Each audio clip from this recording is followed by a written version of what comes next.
Welcome everyone. My name is Sara Schafhauser-Wright with Arbonne. And I'm Kathy Matthews with Shiny Today. Let's get started today, Kathy. Are you excited? I am. I'm so excited to talk with you, Sara. It's been fun getting to know you.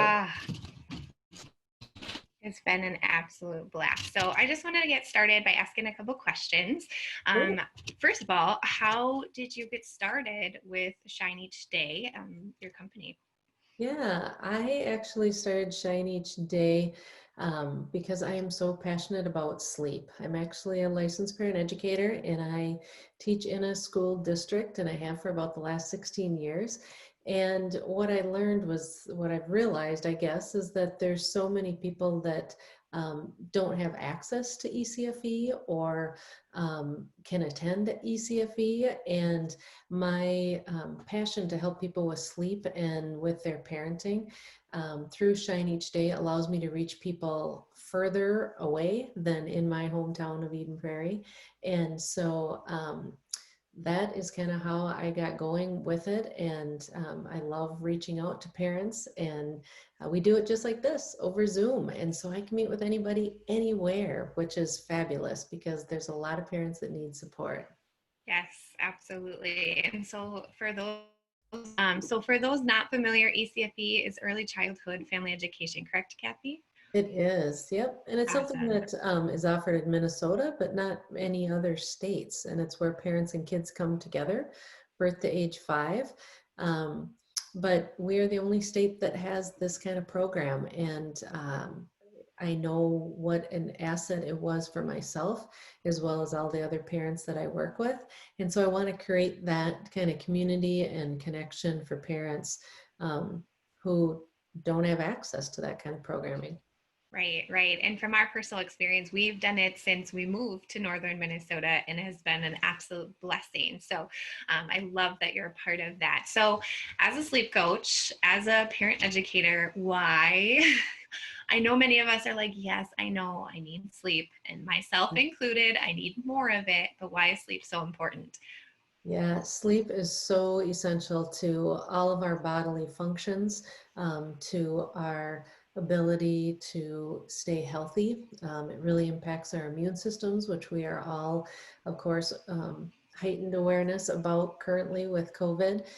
So getting sleep is one of the best things we can do to boost our immunity. It also affects our mood. We tend to be more short-fused and short-tempered when we don't get enough sleep. And that's the same thing with our kids. And unfortunately, we can handle a rough night of sleep for a couple of nights and we just like, oh, I can push through and I can do this. But when we have children who aren't sleeping, that tends to go on for nights and weeks and months. And it really wears on us. And unfortunately, long term, the impact that it can have is, it can lead to anxiety, it can lead to obesity and diabetes, as well as heart issues long term. And what we also know is children, as they're growing, birth to age 5, it is such an important time for brain development, and they need a lot of sleep for that brain work to be happening and that brain to develop. So it's critical for us to see it as a priority and not just something that, oh, I can get through, or it's okay to just feel like this. Right. So as a parent of 3 lovely daughters myself, I know there have been times where we maybe got off schedule or, didn't quite do things the way we knew we should have. But what are some challenges that you hear a lot from parents when it comes to sleep and children? Yeah, I'll answer that looking at 2 different age groups. Of course, for our infants, our babies, that first 18 months of life, the biggest challenge I hear from parents is that I can't get them to nap regularly or long enough, and I can't get them to sleep through the night. Um, Part of that is parents tend to feed their kids during the night much longer than they need to, because it's just easier. It's like, oh, I can just go in and breastfeed them and they go right back down, right? I don't want them to cry. And so that's the biggest thing I hear from parents with young ones. And then for our preschoolers, the challenge that parents have is getting their kids to bed, because they become incredible stall tactics, and they have all different ideas of what they need, right? One more glass of water, one more hug, one more kiss, all those kinds of things. And I've worked with a lot of parents who are spending up to 2 hours a night just trying to get their kids to bed, only to then have them get up in the middle of the night and come crawl in their bed with them at night. And so no one's getting good sleep. It creates a lot of tension, a lot of friction, a lot of stress between the parents. Um, so, and for the older kids, then as we get to kids who are older and have access to technology, that tends to be the biggest challenges, is to get kids to turn it off early enough, so that their mind and their bodies have time to calm down, and just getting them to put it away and not having it right by them. Right, right. So, as far as technology goes, I know I've heard a lot of and read a lot about technology and sleep. And so, what I've heard is obviously that 2 hour window. Is that, would you say that's typically best? That is best. And Mm-hmm. I pretty much haven't met anybody that's willing to go there and take Right. 2 hours without technology before bed. So I really, really encourage parents and people to take at least an hour, Mm-hmm. to shut off the electronics, to shut off the screens. And that's really hard because there's, people watch TV to relax, they watch Right. their screens to relax, they're reading so much on the screens. Right. So there's things that you can do, to help with that. If you are, say, a reader and like to read on your Kindle or whatever, Mm-hmm. to manage the lighting, and same thing on your phone. Sure. But um, just to put them away. Yes. It's really important for our brains to be able to slow down and calm down in order to be able to sleep, especially for people who have a hard time falling asleep. Mm-hmm. That's one of the biggest shifts they can make to make a difference. Right. Now, I'm going to go off cuff here a little bit. What is your take on TVs in the bedrooms for the kiddos? Well, that's a big no-no, and really for adults too. Yeah. Um, you know, Especially for our kids, um, they don't necessarily have the self-control to turn things off. And so, if they have access in their room, typically they're going to be watching more, and really it's not even the TVs anymore because everything is portable. So it's the Mhm. laptops, it's the phones. Um, I think if parents can start a habit of no devices in your room from the get-go, Mhm. um, that I think would probably be the best thing for parents to start, because as they get older, it's just harder to make that shift happen. Um, so just devices need to be used in different rooms. I think that's Totally. a really healthy rule to make for all of us. Again, hard because they're such an integral part of our lives, but um, so important to check out and turn that Sure. stuff off.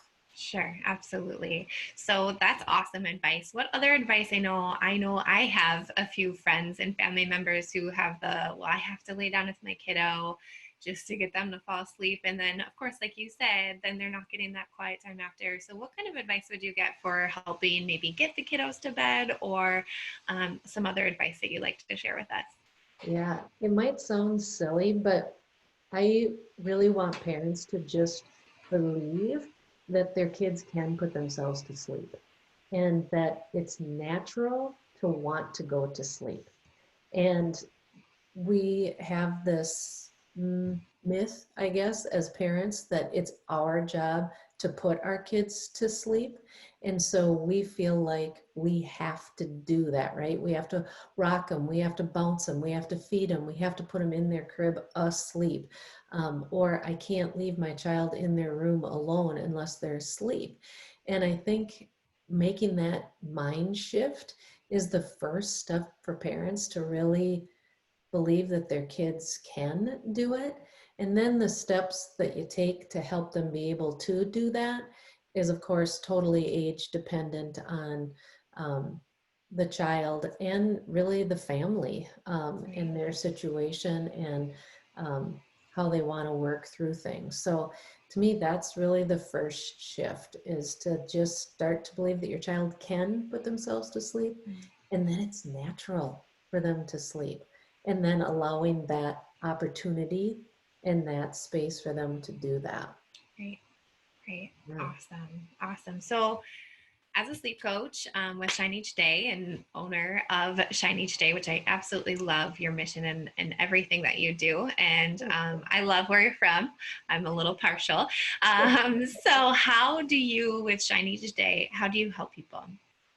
Yeah, I start with a video conference conversation, and I really like to work with both parents, because typically, if kids aren't sleeping, there's tension in the house, and there's one parent that feels like they have to get up or they have to do things, and the other parent that oftentimes is feeling helpless, because they don't know what to do, because and oftentimes it's mom. Okay, you when you pick them up or when you feed them, they stop crying, so dad's like, you just do it, right?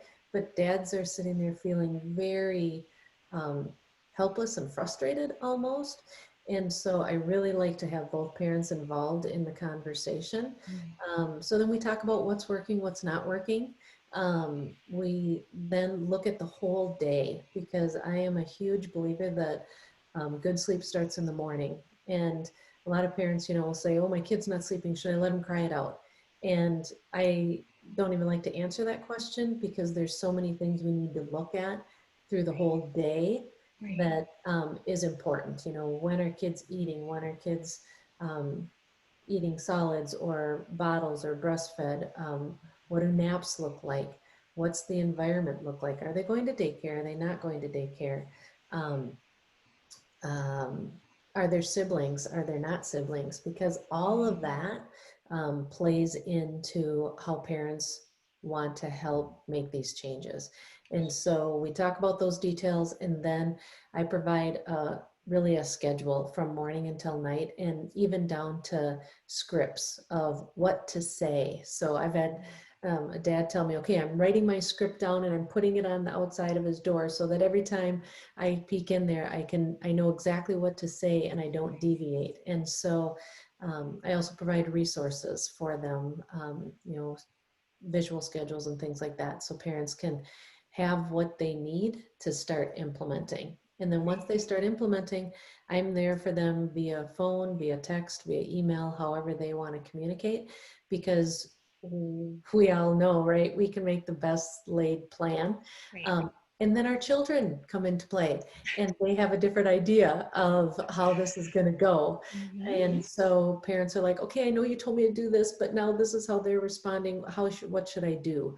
And Right. so I'm there for them right away to a lot of times give them the confidence and give them the strength to say, you're doing right. Look at all the progress you've made. Sure. Let's just keep going, stay the task. Or sometimes we have to say, you know what? Hey, that's not working. Let's make a shift. Let's make a slight change. And so we can make quick changes or changes the next morning that Sure. help it to go very positively. So I've had parents Awesome. who have implemented, and in one night, the child went from getting up 5 times a night to sleeping through the night.